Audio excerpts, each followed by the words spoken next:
جاءت أيام الأعياد، أعياد الثورة العربية المجيدة. جاءت أعياد يوليو، أعياد المجد، أعياد العزة، أعياد أمتنا العربية المجيدة الظافرة.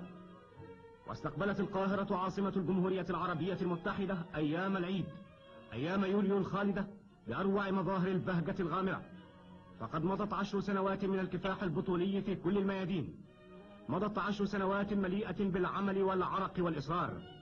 وتغير وجه مصر، تغير وجه تاريخها، تغير واقعه وتغير وجوده. ومع مطلع الاحتفالات بالعيد العاشر للثورة، عاشت جمهوريتنا أروع تجربة في تاريخها الحديث.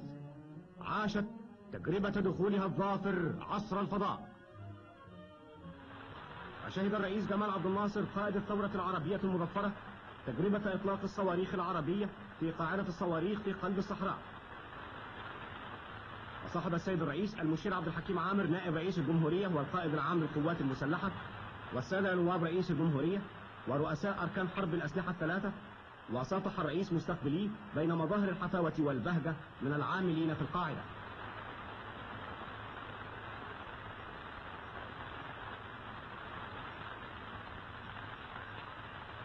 وقصد الرئيس ومرافقوه إلى حيث أجريت أول تجربة لإطلاق الصواريخ العربية، القاهر والظافر.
وهكذا اجتازت بلادنا في 10 سنوات عصر البخار وعصر الكهرباء، لتسير مع العالم من حولها في عصر الفضاء. وبعد 10 سنوات بنينا من الجهد والعرق والإصرار صرحا شامخا من العزة لشعبنا الذي حطم قيوده وانطلق وكسر أغلاله وتحرر.